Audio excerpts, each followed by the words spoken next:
Welcome, everyone. Thank you for joining us today. My name is Kerry Grady Vincent, and I am the Senior Manager of Scientific and Clinical Programs here at Osteoporosis Canada. I will be your moderator for today's webinar, Food for Fuel to Keep You Active, in partnership with the Collings Stevens Family Foundation. Before we begin, Osteoporosis Canada acknowledges the land that our offices, located in Toronto, are on is the traditional territory of many nations, including the Mississaugas of the Credit, the Anishinaabe, the Chippewa, the Haudenosaunee, and the Wendat peoples, and is now home to many diverse First Nations, Inuit, and Métis. We also acknowledge that Toronto is covered by Treaty 13 with the Mississaugas of the Credit. At Osteoporosis Canada, we educate Canadians about bone health, including healthcare professionals and their clients.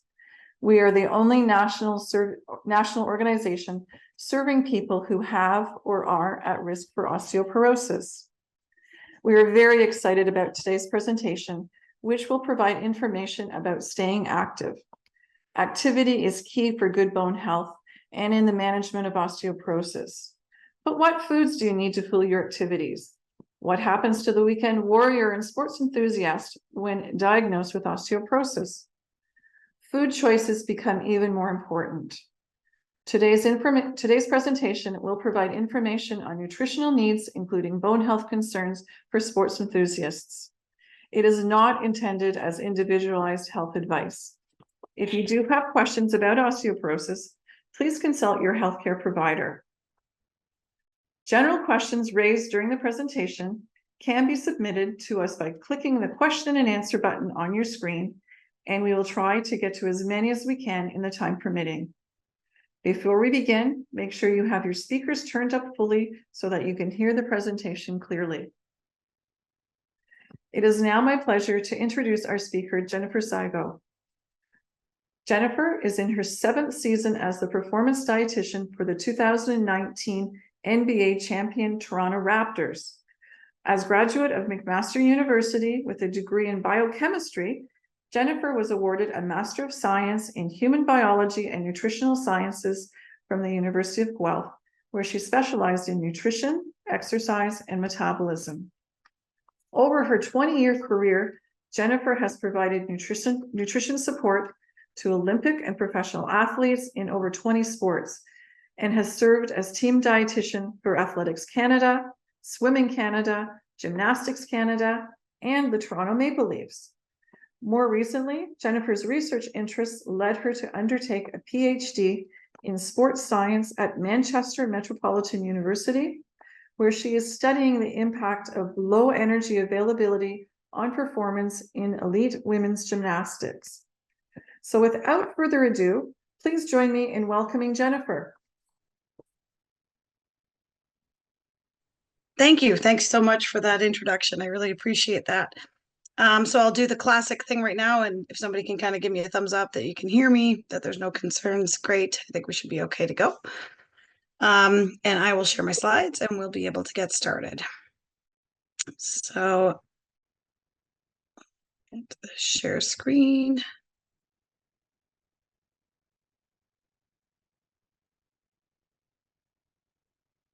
Okay, so I think we should be up and running just fine. So, all right, oops. Okay, so let's talk a little bit about why I'm here today. So I want to make sure that we set the stage for today's conversation. I see we have an incredible turnout. There's over 320 people here right now, so that's great. I welcome you all. Thank you for taking some time in your day to talk about this really important topic. Now, I want to take a little bit of a step back and talk about why it is that I would be here to talk about osteoporosis when the research area of my PhD and my practice area tends to be working with athletes at the elite level who are either participating in professional sport or in Olympic sport.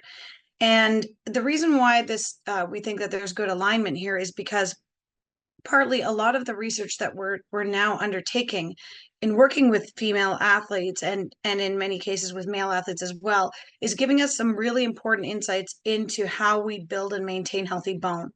I'm going to talk about this a little bit later, but we have a growing understanding that the choices that we make when it comes to diet to support physical activity actually do relate to fracture risk eventually, or bone health markers and indicators in the shorter term. So part of my PhD work is to understand how to help athletes build and maintain healthy bones. And many of those concepts apply throughout the entire lifespan. So today's focus is going to be a little bit more on athletes and active individuals and exercisers who are participating in their sport and are at higher risk of osteoporosis, or who have been diagnosed with osteoporosis, which will largely include individuals who are 50 years of age and older. But again, a lot of the concepts here apply to individuals who might be participating in sport across the entire lifespan. So today I'm going to talk about some of the habits that we can engage in as an active person. And if we're not active, the sorts of strategies we can use to become active that can help us to support bone health, regardless of stage of bone density accrual or loss, and whether we've been diagnosed with osteoporosis or not. But from there, we are going to talk about the new bone health guidelines, which speak specifically to certain nutrients that play a role in maintaining bone health, and include the nutrients that we should be emphasizing if there has been a diagnosis of osteoporosis. So that will allow us to talk broadly about bone health for active and health conscious people. And then I'll get into the sort of work that I do with all sorts of active individuals and athletes, which is how do we fuel ourselves to take care of our body if we are engaging in some kind of exercise or physical activity. And that's where we'll spend the majority of our time today. Now, there is going to be time for a question and answer at the end. You can, I believe, add your questions to the Q&A space. Kerry will moderate that at the end of today's conversation, so I won't be taking the questions during the talk, but we will have an opportunity for them afterwards. I do want to emphasize, I am a dietitian. I did not serve as an author on the new bone health guidelines, nor am I a physician, and nor am I a trainer or exercise physiologist or kinesiologist. So if it comes to specific or personal questions about medication, diagnostic procedures, or very customized or personal questions about exercise, those are better suited to other webinars or discussions, or a personal discussion with your physician or healthcare provider. So my role today is really to talk to you about how to fuel our body to support the physical activity that we know is so important for healthy bones. Okay, so just as a bit of a background on osteoporosis, just to make sure that we're all understanding why this is such an important topic to address, is that in Canada, we do have more than 2.3 million people who are living with osteoporosis. And as a result of osteoporosis, an individual may experience an increased risk in fracture and ultimately excess morbidity, and mortality. And equally important, a decreased quality of life and autonomy. So we want to take preventative action before we get to the stage where we are concerned about quality of life being affected or autonomy being affected. And I am often having conversations with young athletes, and especially females in their teen years, about what they can be doing now to help support bone health later in life, so that those sorts of conversations don't need to happen. We do know that fracture risk increases with age. It is more common in females, but it does occur in both women and men. So I want to make sure the men in this space do feel included and heard, that we do see osteoporotic fractures occurring in men. And we don't want to necessarily paint this as a blanket statement that this is something that only affects, say, postmenopausal women. For those of you who have experienced a diagnosis of osteoporosis, you'll be aware that often there'll be a bone mineral density, or BMD, assessment, and you'll be given a score. Some of you may know scores very, very well. And when we see that T-score, which is a score comparing your bone density to a population-based average from the time that an individual would have peak bone density, if that score drops into the negatives, and eventually crosses the threshold of -2.5, which means more than 2.5 standard deviations away from, again, optimal bone density at a young age, then that's where we would start to see that we're crossing that threshold into the diagnostic space for osteoporosis. And so that diagnosis can occur in people 50 years of age or older if they have sustained a low trauma fracture in any of the locations listed here after the age of 40. You may also have your risk calculated using the FRAX fracture risk assessment tool. And if that crosses a certain threshold of having a greater than or equal to 20% risk of a fracture in the next 10 years, and then that may be part of the diagnostic criteria as well.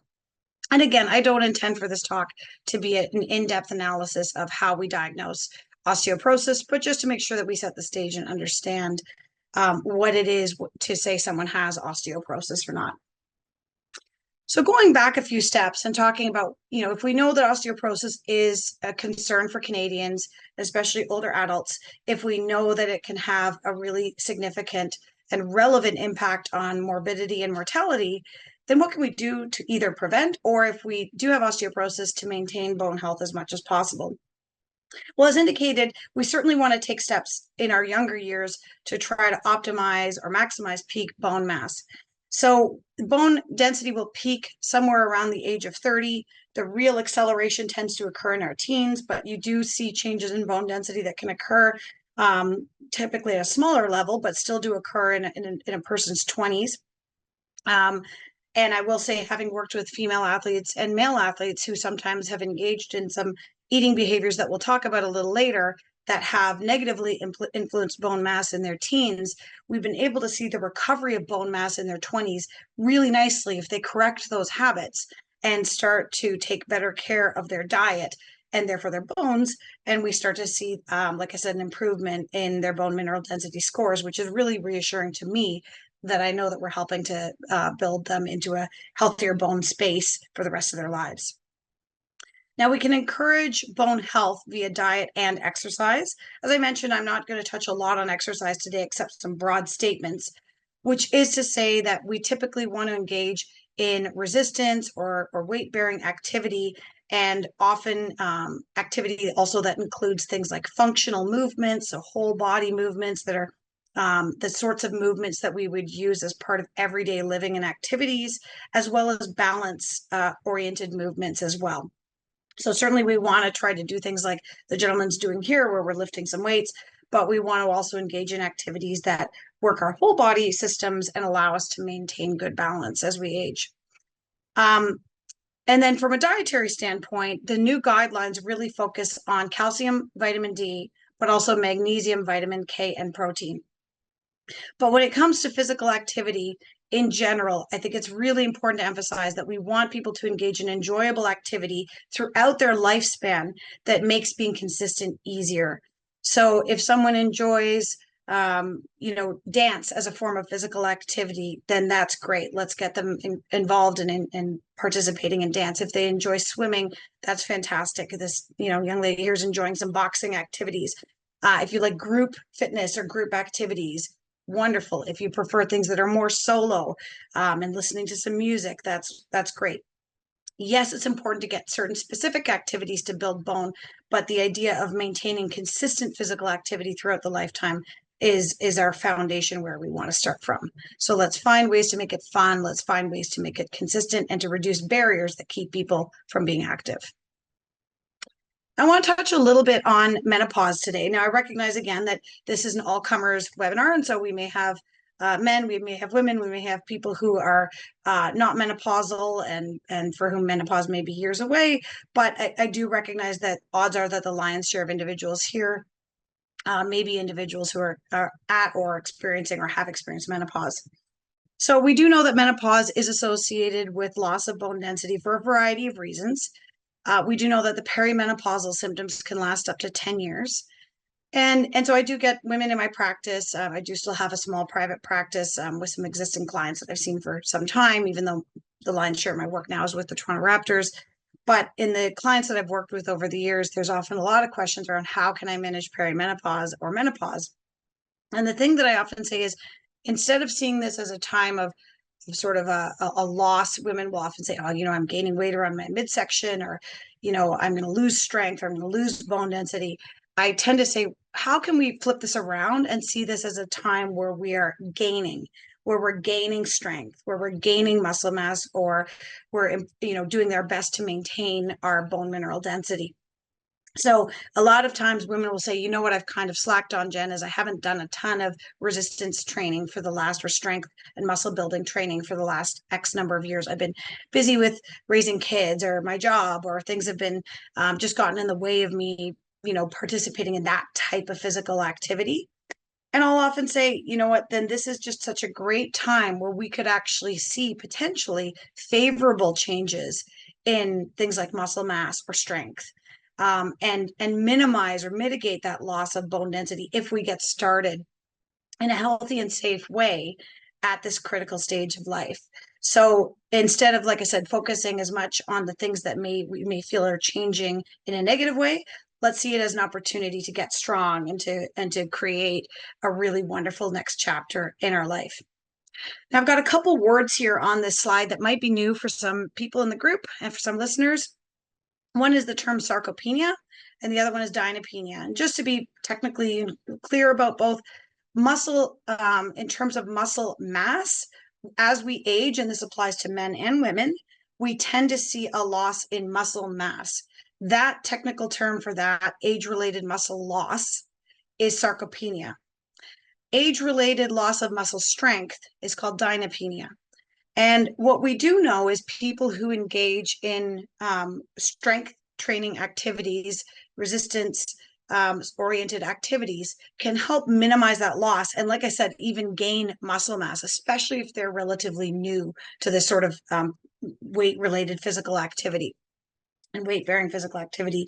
So if that's something that you are, starting to engage in, please know that you can build strength and you can build muscle. And that is incredibly advantageous, both for quality of life, for fall prevention, and also for enhancing and supporting bone density and bone health. So, and I mentioned already, we do want to certainly engage in activities that build strength and balance. Now, the backbone of all of that, though, is nutrition to support both the bone health and the muscle strength. So let's talk a little bit about that now. Okay, so in our new guidelines, there are two key nutrients that are highlighted, but they're not the only ones. But I'm going to start with kind of the A-listers here.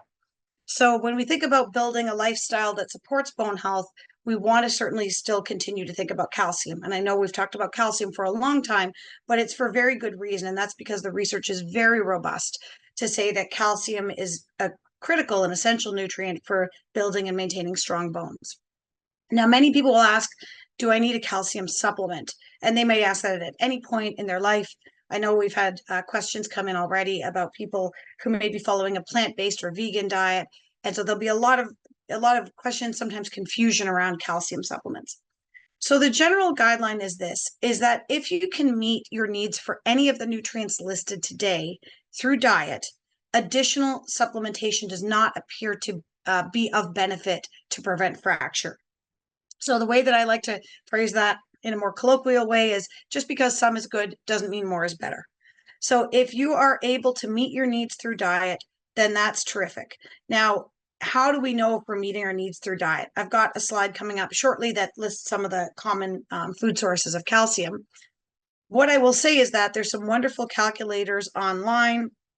I believe Osteoporosis Canada has one. Actually, I've used it over the years a number of times, where you can go online and you can enter in a lot of the foods that you eat, common foods, and it will give you a rough assessment of what your calcium intake is, give or take, realizing that we all eat a little differently each day.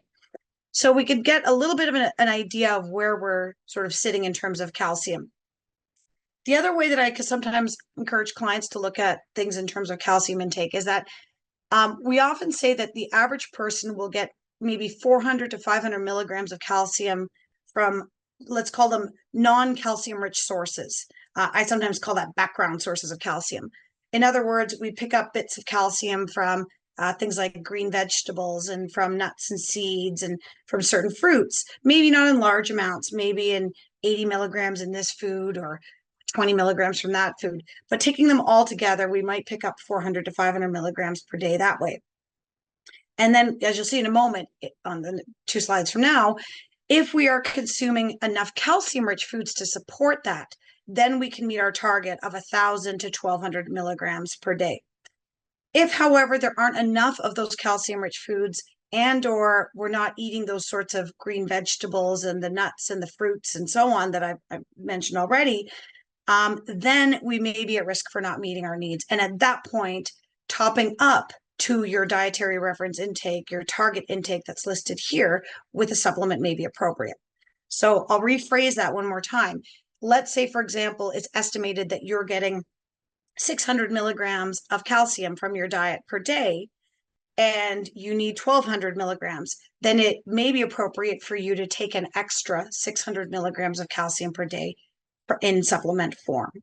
Okay, does that make sense? But what we're not saying is everyone should go out and take 1,000 milligrams or 1,200 milligrams of calcium from supplements per day. That's not necessary unless for some reason you believed you were consuming no calcium whatsoever. Okay, in terms of vitamin D, so vitamin D, often known as the sunshine vitamin.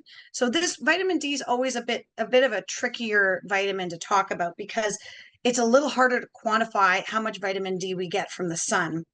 So the dietary reference intake, is 600 international units, or IU. You'll notice that we use a different unit of measure for vitamin D than we do for calcium. So it's IUs, or international units. So it's 600 IUs per day for adults between the age of 51 and 70, and 800 IUs per day for those over 70 years of age. And so it is recommended that we would supplement with 400 IUs per day in addition to consuming vitamin D rich foods to meet our recommended allowance.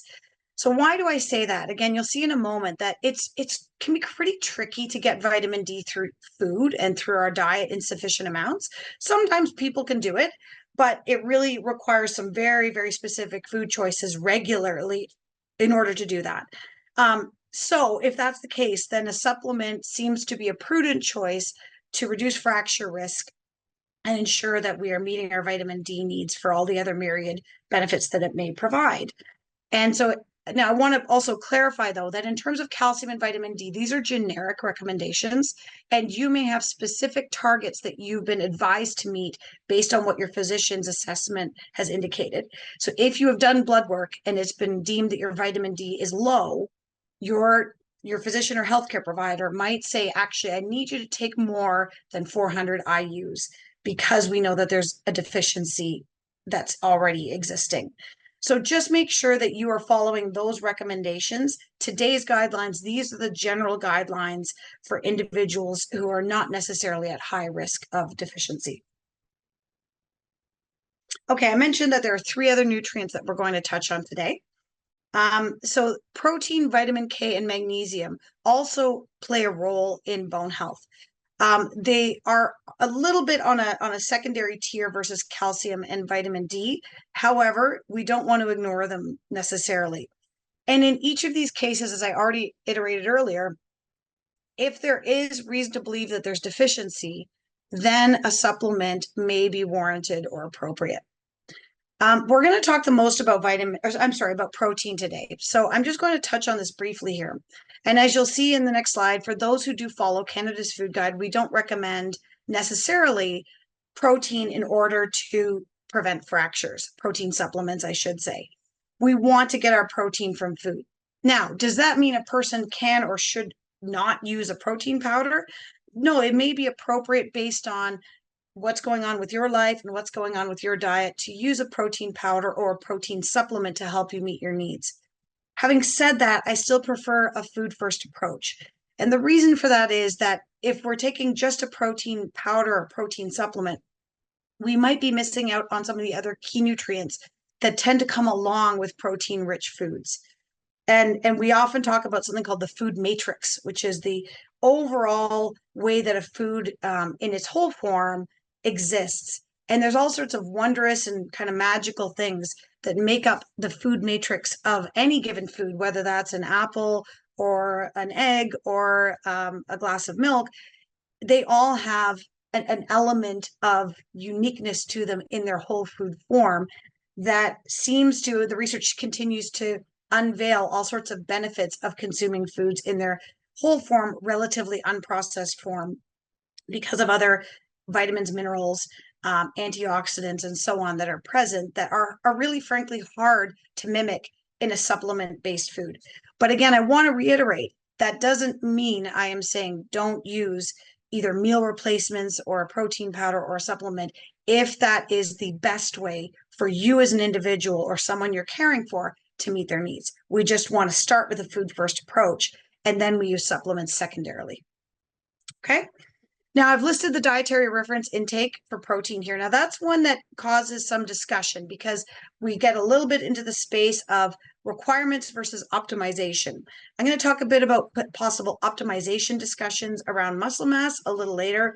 But for now, if you want to calculate what your protein needs are for a day, for a person who's not highly active, you can take your weight in pounds and convert it to kilos. You could do that online right now if you want, or take your weight in pounds and divide it by 2.2 to get it converted into kilos, multiply that by 0.8, and there is your protein requirement for the day.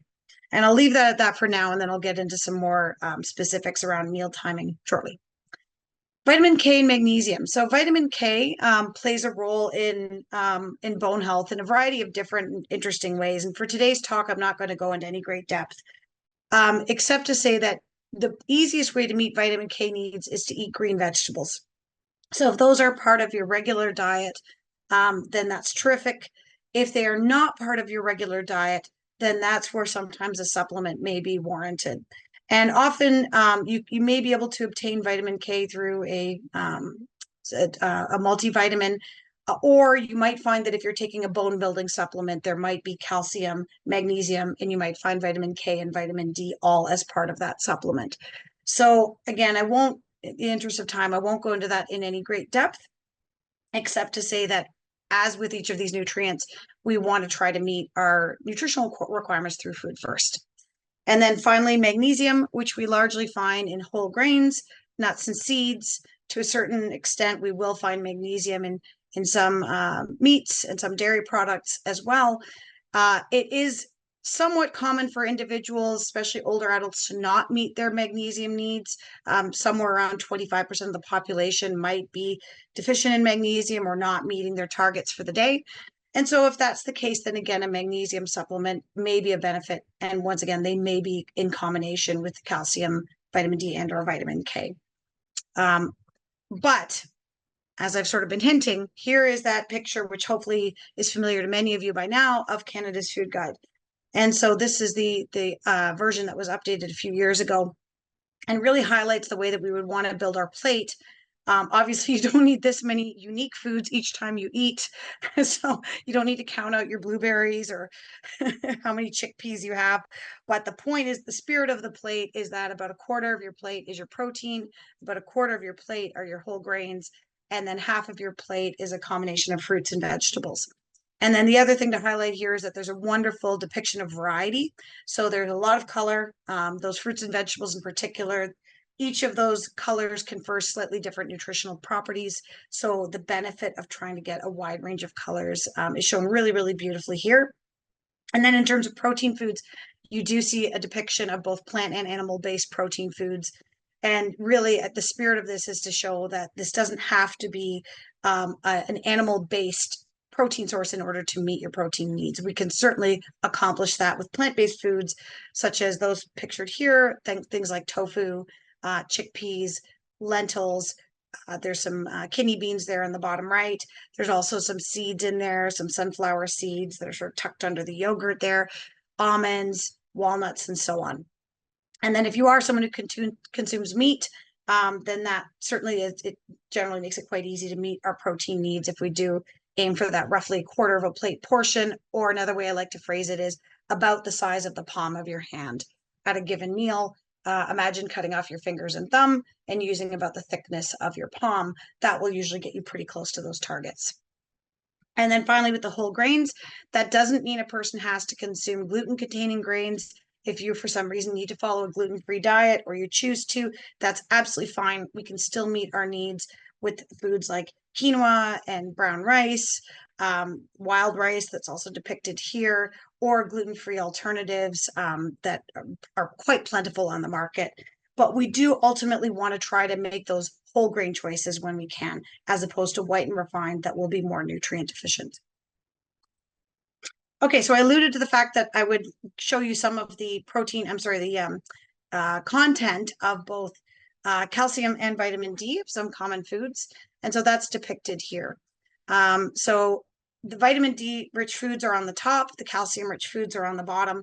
And again, if we remember that we're aiming for 600 to 800 IUs of vitamin D per day, you could see that it can be pretty tricky. If this is kind of like the top, the best foods out there, you'll see that your oily fish, that's your easiest means of meeting your needs, is with a 3-ounce or 85-gram serving of a sort of fish such as trout or salmon. You'll still obtain some from fortified milk products. And then there's some vitamin D that also exists in food like eggs. There's a little bit in mushrooms as well, but the amount starts to diminish quite rapidly after this. So you can see why a supplement might make sense. In terms of calcium, I think this may not be a surprise that you'll see a very large amount of calcium available from those calcium-rich foods listed here, especially in the middle of the graph, or the chart, I should say, such as milk and yogurt and cheese. And I know there's a lot of questions about dairy products. I don't have any affiliation with any dairy-based initiative, except to say that you can see here that in real living color that it certainly makes it quite easy to meet your calcium needs if you do consume dairy foods. Now, if you don't, does that mean that you can't? No, there are plenty of foods that are now fortified with calcium. You can see here that a soy beverage that's fortified with calcium can provide a similar amount of calcium to a cow's milk product. Lactose-free milks also are equal in calcium content to those that are lactose containing, as well as protein. The only difference is that the lactose sugar has been pre-broken down by an enzyme, but the rest of the nutrition should be largely the same. I did mention that you can get some calcium from greens. Now, if you are consuming greens and they're cooked, you'll typically get a larger concentration of calcium, frankly, just because they're shrunken up. You can get more of those leafy greens like spinach or kale or collard greens or Swiss chard in a small package if you've sauteed them with a little bit of, say, garlic and onions, versus eating them raw, where you have to really chew or masticate, they would say, a large amount of food. So if you're looking to pack in a lot of nutrients in a small place, I'd say cooking some of those greens and enjoying them with your meals allows you to get quite a bit of calcium to support some of those other calcium-rich foods listed here. Okay, so moving away from specific nutrients and talking a little bit more, transitioning into talking about how we eat to support physical activity. I want to highlight that certainly, as I mentioned, physical activity is generally positive for bone accrual. But there's one little asterisk I want to make note of here, and this goes back to my research area, is that if a person who's very active, and this could be an athlete, but it doesn't have to be someone who identifies an athlete. It could be someone who is at any stage of the lifespan, but engages in a lot of physical activity, but doesn't necessarily eat enough to support the amount of activity they're doing. We actually can see a potential risk of bone loss. And so I see this now as we try to really emphasize to people the importance of physical activity, is you do get a small subset of the population who takes that messaging and sometimes goes a bit far with it. And they might be, say, this might be a menopausal woman who maybe someone who's retired and has sufficient time, that they're out walking 2 or 3 hours a day and eating a very, very careful diet. Some people might say eating like a bird, so to speak, trying to maintain their weight as they go through menopause. I see this also in younger athletes who are trying to maybe watch their weight so that they're not too heavy for the sport they're participating in. I also see this in busy people who have a lot going on, maybe don't have a huge appetite naturally. We've seen this in, for example, physicians who work on their feet all day in an emergency room and don't take any time to snack, ride their bike to and from work, and really at the end of the day just kind of run out of time and energy to eat enough to support all the movement they're doing in the day. I want to take this back now and explain what I'm talking about a little bit. There's a concept in sports nutrition and in sports medicine and physiology called energy availability. Energy availability, or EA, is defined as the amount of energy, meaning calories, available for basic physiological functioning, and that includes building strong bones as well as strong muscles, after accounting for the energy they expend during exercise. So let me say that again. The amount of energy that you have available in a day is the amount of energy or calories remaining for all of your basic functioning that your body needs to do to stay alive and thrive, after accounting for the amount of calories that you burn during exercise. Okay. So a person can enter what's called a low energy availability state. You start to see changes. If you look at some of the research, you can start to see changes in as little as 3 to 5 days at the bone level if a person is really restricting how much they're eating and exercising a lot. Now, we could get in the weeds of what I mean by eating very little and exercising a lot, but the simple reality of it is that if someone says, you know what, I'm going to try to eat 1,500 calories a day, but they're burning 2,500 calories a day, they might think they're doing themselves a favor because they'll lose weight or maybe get healthier. And for a little while, the body might respond to that in a way that you might think of as being positive. Person might lose some body weight. Maybe they feel lighter. Maybe that makes their knees hurt less. And for a while, that might be okay, especially if the person has extra body weight that's inhibiting them in some way. But what I want to make sure we dispel is the notion that we should all be trying to aim for very low calorie diets all the time. You know, I often hear, again, women, but also men who come into my office and say, well, I'm aiming for 1,500 calories a day, or I'm aiming for 1,200 calories a day, or men who come in and say, I'm aiming for 1,800 calories a day. And I say, well, how long have you been doing that? And they're like, oh, for years. Well, no one should be aiming to eat far less than what their body needs in a day for years. If we're doing something like that, what you might have called in the old days a diet, we try to get away from that word now. But if that's what a person's doing, those should be short-term periods of time just to meet a certain particular goal. And ideally, we want to discourage dieting in general for all sorts of different emotional and social reasons. But if for some reason a person is eating less, maybe because of stress, maybe for all sorts of reasons that this happens, we don't want that to go on forever, because what we eventually see are changes in the health of the bone, because the body doesn't have the fuel needed to be able to rebuild those strong bones after the physical activity that has occurred. So bones are very dynamic. They're building up and breaking down all the time. And we actually need really good fuel in our body, and we need enough fuel to build those strong bones. So I just want to make sure that we've had that little discussion. And if we want to hit this more in the question and answer, I'm all ears. But basically what we see in young athletes and premenopausal athletes is that if they have a prolonged, meaning months to years amount of time, where they have low energy availability, meaning not enough calories to support their basic functioning, we start seeing changes in menstrual function. Young females will see them losing their period. In men, we see drop in testosterone levels. And in both cases, that can lead to bone loss and increased fracture risk. No, we don't have a lot of research on this in postmenopausal females, but there's no reason to believe the response is different. Okay, so like I said, we want people to be active, but we want you eating enough to support that activity, and not to be being active and constantly dieting or constantly restricting our intake, which unfortunately is the messaging we get all too often in our society. Okay, so switching that into a bit of a discussion around what I call sport nutrition, and making sure that we have good energy available to our body to be able to recover from the work that we're doing, to get strong and to build strong bones. I've given you a few guidelines here, and these are just guidelines. The first is I encourage people to engage in regular meal timing, or eating a regular pattern of meals and snacks. So unless you're someone who subscribes to intermittent fasting, which is a separate discussion, we'll kind of put that away for right now. I'm not opposed to it for certain individuals. But unless that's what you do, I generally say we want to eat a meal or a snack about every 3 to 4 hours. And ideally those are planned, as opposed to just being reactive, where you're just suddenly at work and starving and you go and, grab something really quick that you didn't really pay any attention to. So we'd actually look at our day forward and say, okay, I'm eating breakfast at 7:30. Lunch is usually not till 12:30 or 1, so I should have a snack maybe around 10:30 or 11. And if you're noticing you're starving at that time, it's probably for good reason. It probably is time to eat. And then the big one where I find people get stuck is the mid-afternoon, is that they'll often eat lunch and then they're going through their busy afternoon, and next thing they know, it's dinner time and they haven't snacked and they're starving.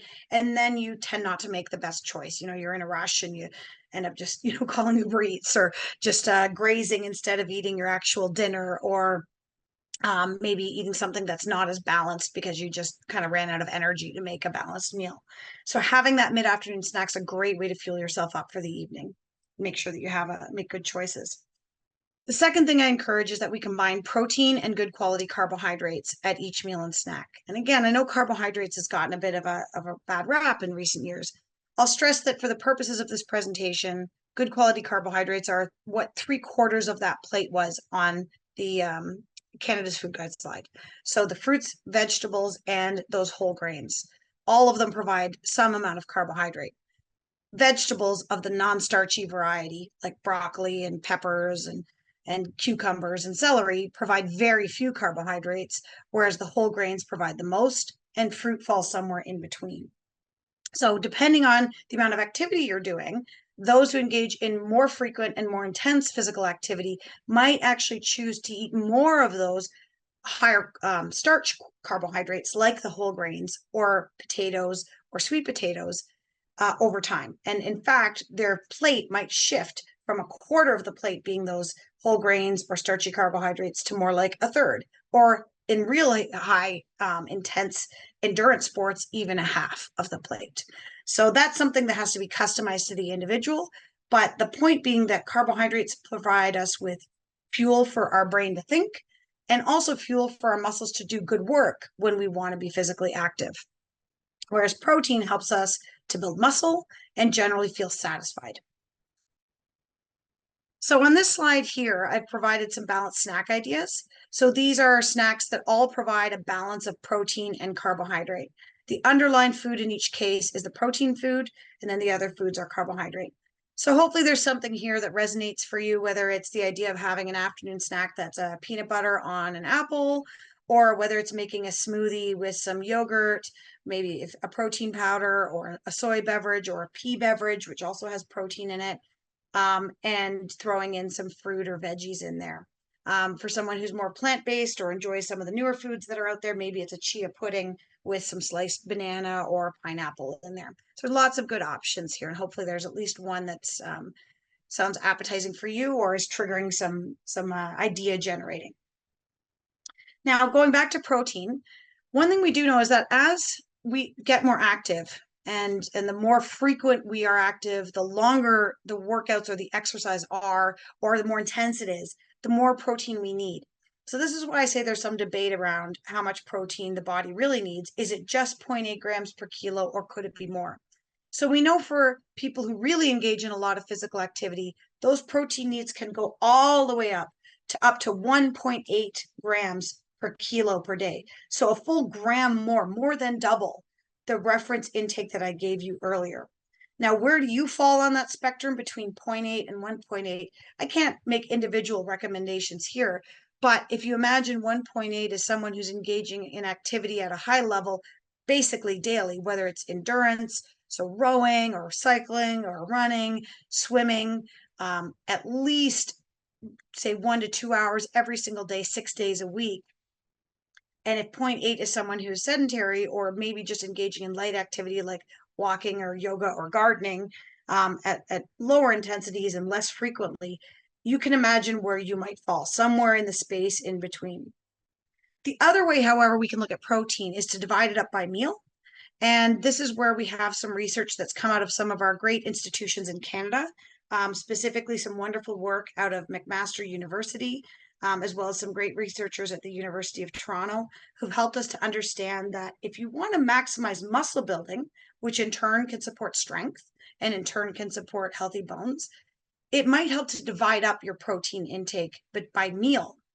So instead of thinking of it as a total day's protein, where you might end up eating all your protein at one time, maybe think of it more as trying to aim for this number that's indicated here, somewhere around 0.25 to 0.3 grams of protein per kilo body weight per meal.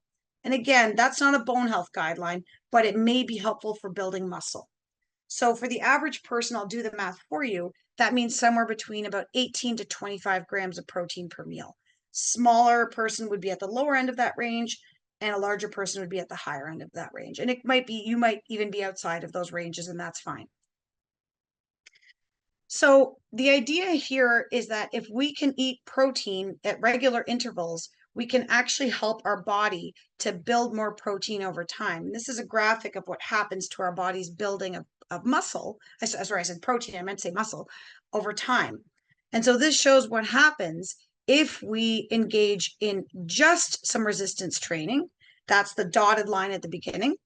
The left side of the graphics, it says MPS, and that means muscle protein synthesis, which is a fancy word for muscle gaining.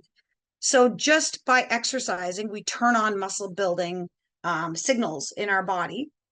But if we do some type of resistance training and we eat, and that's the solid line that you'll see sort of at the 3-hour and the 20-hour range, those little mountains there, we enhance even more the muscle building potential or the muscle protein synthesis.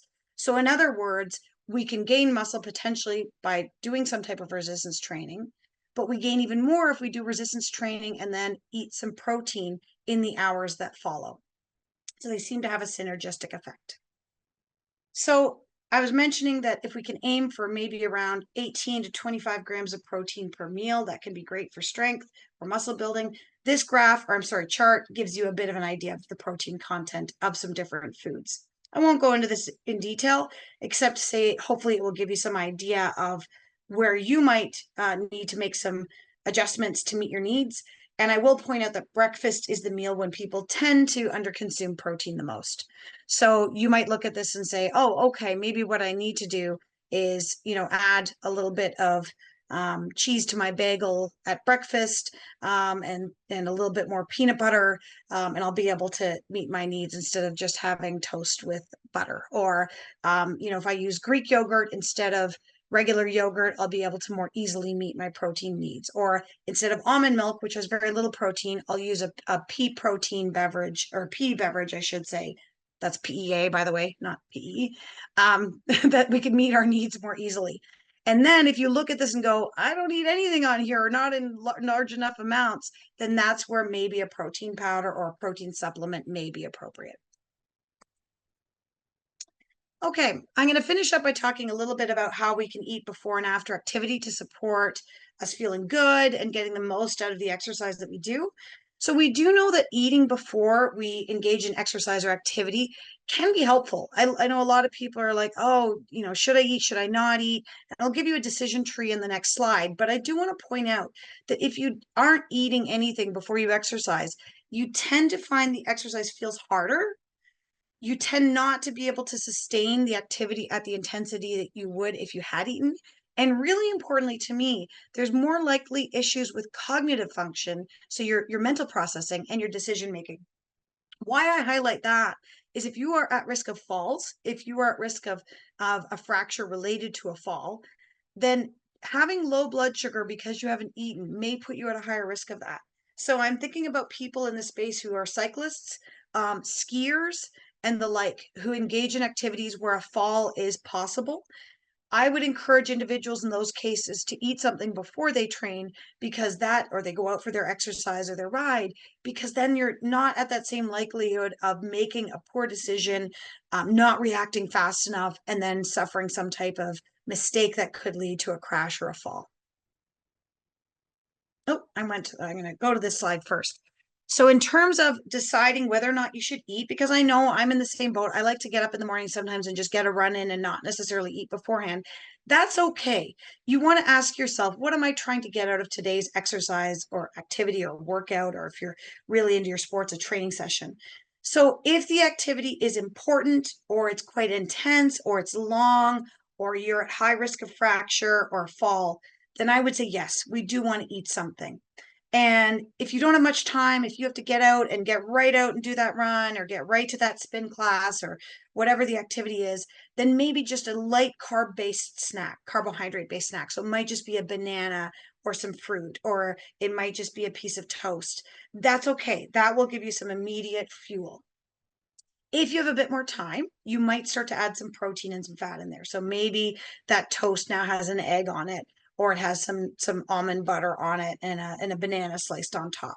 The fat and the protein will take longer to digest. So you want to be careful with that, because if you eat too much of those foods and then you go out and do something really high intensity, if you go out and play a singles tennis match, for example, 20 minutes later, you might find you feel a bit sick to your stomach. So it's a bit of a dance and a lot of trial and error. On the other hand, if you get up and you say, no, I'm just going to get up in the morning and I like to get on my, on my trainer at home, my bike trainer, or a Peloton bike or something. And I'm not really going to fall. There's no risk of that. And I just want to put my 30 minutes in and be done with it. I don't want to eat. I'm going to feel sick. Then that's okay.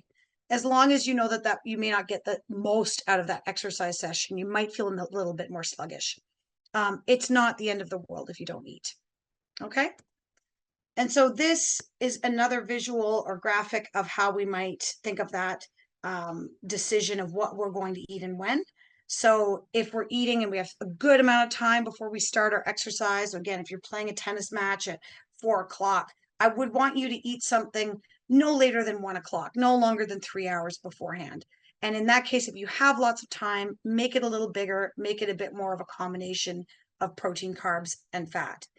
And as I said already, if you have very little time, then it's something that's quick to digest, a quick carb food. A banana, as I mentioned, is a classic example, but it could be soda crackers, it could be baby cookies, might be a granola bar that's carb-based, digests quickly, and gives us immediate fuel. So these are some sample meals that we could use before exercise. Lots of different ideas here. I won't go through each of them, but the idea is that there's a little bit of protein in them, not a ton, and mostly carbohydrate based. These might be appropriate for maybe an hour to 2 hours before you start your exercise or whatever it is that you're engaging in today. And the portion you would adjust up or down based on your individual needs. And then if we had a little bit more time, then we might do something more complex. So we might have some chicken or salmon or tofu with some rice or potato or quinoa, or we might do a wrap or a higher protein bar, something with a bit more density to it that's going to take longer to digest, so that that fuel is still there for us 3 hours later before we start our activity. And I'll finish up today by providing you with a couple of sample days that essentially combine all of these concepts for you. So, these are just guidelines. Don't feel that these necessarily have to apply to each person here. And I recognize I have, for example, some meats, like non-vegan options here, but you could certainly make vegan or plant-based substitutions very, very easily. Although I did try to provide a combination of both plant-based and animal-based options here. So, you can see here that each meal contains some protein, such as the milk and the hemp seeds at breakfast, or the yogurt as snacks. And then each also provides some carbohydrate. For example, at breakfast, it might be the oats. And also, by the way, it also has a little bit of, please note the glass of red wine or the dark chocolate. We're not necessarily recommending wine for someone who's not already consuming it, or alcohol for that matter. And most of the guidelines now are saying we want to limit alcohol as much as possible. But I do want to point out that these sorts of foods can fit within a balanced diet, especially if we're meeting our nutrient needs with a really nice diet the rest of the time. And here is a second sample day just to provide some contrast. The lunch is a plant-based lunch with a lentil soup and a quinoa walnut salad, and the snack is plant-based with the carrot, celery, and hummus. So hopefully this gives you some idea of how we might tie this all together to meet the needs for physical strength, bone health, but also to be at our best, feel energized, and perform well in our activity of choice. So I will leave it at that. I realize that we don't have a tremendous amount of time for questions, but we do still have some. So Kerry, I'll flip it over to you. Okay. Thanks, Jennifer. That was terrific. So much information for everyone to think about. We've had a lot of great questions. If we don't get to your question, please refer to the Osteoporosis website, because a lot of the questions are covered somewhere on our website. So we have time for a couple of questions. So let's get started. Jennifer, how far ahead of a workout should you eat? Well, I think that what I tried to highlight in those last few slides is there is no should. It's a matter of saying what does the timeline based on your day allow for. So we do want to eat something. Like I said, I'd say anything longer than 3 hours before is probably too long. So if you're eating a big meal 4 hours before, I'd probably plan a snack an hour before to top it up. But otherwise, that graphic with the sort of triangle, I think illustrates that the best, which is the farther away, the bigger the meal is, the less time you have, the smaller it is. Okay. Next question. If someone is underweight, does the protein requirement stay the same? So that's a great question. If a person was clinically actually underweight in the sense that they're being treated or managed for underweight, and we would use that definition of that as an adult with a body mass index under 18.5, and you can calculate that online. There's a number of calculators. If that's the case and we're trying to support weight gain for health reasons, then I would use the target protein needs based on where we'd want to get their weight to, as opposed to where they are now. Okay. Lots of great questions. If someone is allergic to seafood, can you suggest other foods besides fish that have vitamin D? No, because they don't exist. You know, it's the thing to remember is vitamin D is really, I hate to use the word intended because it sounds like there's, sort of the sun has an intention. It doesn't, but we are built to obtain our vitamin D from the sun. The trick is balancing that with skin health and cancer prevention. So, yes, you can get some from fortified dairy products, which I illustrated there, but it might be a case if you're allergic to fish, which I am, that you may need to supplement with a larger dose of a vitamin D supplement. And it's quite safe for individuals to take 1,000 international units, which is the supplements we have come in 400 IU or 1,000 IU increments in Canada. So I feel quite confident telling listeners that 1,000 IUs is reasonable. That's within the space of what I would take and what I provide to my family. And again, as someone who has a fish allergy, that is how I make sure that I meet my vitamin D needs. Okay. So maybe you can explain it. Do our bodies store vitamin D?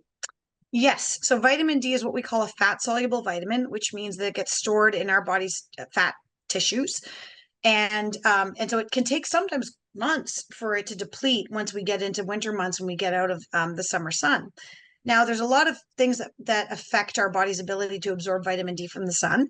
If you are going to obtain vitamin D from sunshine, I want to emphasize most people only need about 10 to 15 minutes of sun exposure on their arms and face during the summertime per day in order to meet their vitamin D needs. A simple way to know if you're producing vitamin D in your skin from sunshine is whether or not your shadow is longer than you are tall. So if you look at your shadow at any given point in the day and you see that it's a long shadow because it's early in the morning or late in the day or it's wintertime, then the sun's, we call it the zenith angle of the sun. The angle of the sun in the sky is too low to produce significant levels of vitamin D. So the sun needs to be relatively overhead, which is the Canadian summertime. And like I said, 10 to 15 minutes for a fair-skinned individual, a little longer for someone with darker skin, more pigment, to produce that vitamin D. And then what's nice is you can store it up for sometimes, like I said, if you have really nice vitamin D levels at the end of the summer, you can often last well into the winter before you're at risk of deficiency. But that really does come down to actually testing your vitamin D levels, which not everyone is eligible to do under our health insurance plans. But if you have osteoporosis, you may be able to get that checked. Great. So just looking at the clock here, we'll have time for one more question. What energy drink should one use instead of Gatorade? Something that doesn't have too much sugar. Any suggestion? Yeah, great question. So it depends. I know everything says it depends, Jen, but depends what you're going after. So there's three things that a Gatorade or what we call a carbohydrate and electrolyte drink provide. First is water. The second thing is carbohydrate in the form of sugar. And the third thing is electrolytes in the form, basically, which means salt. And why do we have those three? Well, we sweat, we lose the water. Physical activity at a high intensity burns through carbohydrate stores in our body, and eventually we do get depleted and we get tired and we sweat out salt. And if we sweat a lot of salt, sometimes people experience problems associated with that. Some people experience muscle cramping. So the point of taking in one of those sort of air quotes energy drinks, which is actually different. An energy drink is actually a caffeinated drink. So these are different. They're called carbohydrate electrolyte beverages or sport beverages, is to replenish one of those three. So you want to sort of ask yourself, what am I at risk of being low in? And if you say, generally, we say you need some carbohydrate to go along with your training session if it's going to last more than 2 hours. So, in other words, if you're going out on a bike for 3 hours, nice long ride on a Sunday afternoon with your friends at a fairly decent pace, then I would actually use a Gatorade style drink with the sugar or the carbohydrate in it. If you prefer food sources, a banana will do it. That's fine. If you're just using it to encourage you to drink during a shorter workout that's an hour or half an hour, then really you can use water. That's absolutely fine. If you'd rather use a Gatorade alternative that's low sugar, like G2 or the Gatorade Zeros, go for it. And then lastly, if you're a majorly salty sweater, but you're not worried about running out of carbohydrate, you just know you're sweating a lot, but you're not doing 2 hours of high intense workout. You're just out in the garden and you're like soaking, then you could use an electrolyte. And so you can get those, for example, I don't want to do too many products here, but there are electrolyte tablets out there. There's a company called Nuun, N-U-U-N, who makes them. And you could throw that into a bottle of water and sip on that just to get the electrolytes. And you're not concerned about running out of carbs because you're not doing high intensity activity for 2 hours at a time. Sorry, that took a little longer than our 1 minute, Kerry. Thank you so much, Jennifer. So at this point, I just, again, want to thank Jennifer for such an informative presentation on staying active with osteoporosis. It is possible, and it's possible to stay well hydrated and well nourished. And I also want to thank today's webinar partner, the Collings Stevens Family Foundation. And I want to remind everyone that if you need more information about osteoporosis, please visit our website at osteoporosis.ca. Our website includes many tools, including a nutrient calculator, where the 5 nutrients that Jennifer's talked about today are featured. We have podcasts, we have quizzes, and we have a repository of past webinars. This webinar itself will be included in that repository probably in the next 24 hours. Lastly, we are also looking for some volunteers. If you're in Moncton and you want to get involved, we are looking for some help. We are hosting 2 educational events, one in English and one in French this fall. And we need some help with planning the events and help on the actual day. So if you're interested, please visit our website for more information. And finally, I want to thank all of you for joining us today and hope you'll share your time with us again soon. Have a great day, everyone. Thank you.